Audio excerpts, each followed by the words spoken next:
Hello, my name is Justin Adrien. I'm one of the physician assistants at work for Arundel Dermatology. Originally started for the practice in November of 2010, and as of March of 2013, I started branching off and doing general dermatology, and that's what I've been doing now for over a year. Initially, I actually didn't.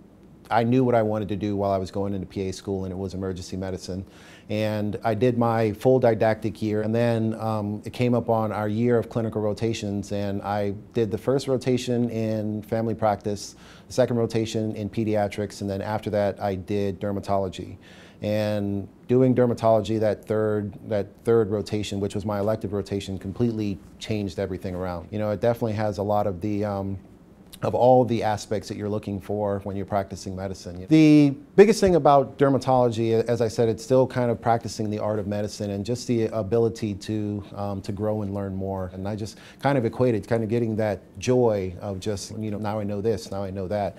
And that's definitely been the biggest part of the challenge of dermatology itself. The physician assistant profession is relatively new, and because of that, a lot of people don't really know exactly what a physician assistant is. When I have patients that I come upon who, you know, don't really understand what it is, I kind of give them a history of the background that the profession initially started out as Navy medics who were in the war in the 1960s, and they were trained, you know, to be basically the doctors on the field.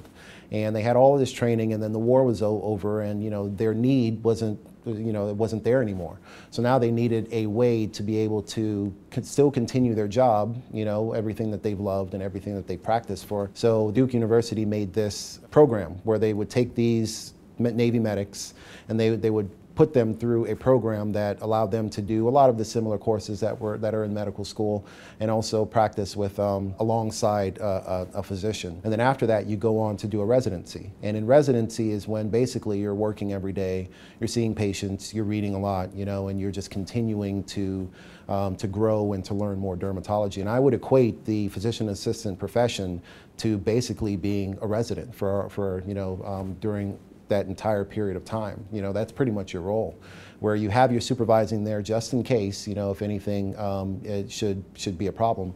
And after a certain period of time with working, as with any other job, you know more. You know, you need your supervising less and less. You know, so it definitely is important to have that time where you're, you know, residency for dermatologists, board certified dermatologists, is 3 years long. So, you know, you're looking at that time where you're still continuing to learn and continuing to grow.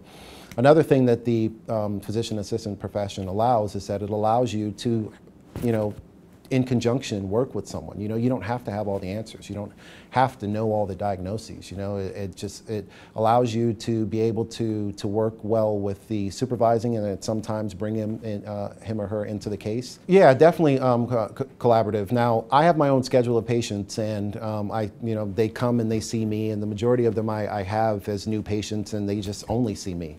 If there were, you know, ever something that I was unsure about or something, I could always grab my supervising physician, but the roles are pretty much separate. You know, my supervising has his own schedule, I have my own schedule, and then, you know, we kind of meet in the middle, you know, and I still discuss a lot of things with him, kind of pick his brain for different things. You know, I may have managed something one way that I've read about in the textbook and everything, when I say, but I will go to him and it's like, how would you manage that? And the majority of the time, everything's on pace, but sometimes he has ideas that just aren't written in the textbooks. You know, and say, this is what we normally do, and we find that it works better. So, you know, just still continuing to pick his brain, and, you know, continuing to learn through that is also helpful.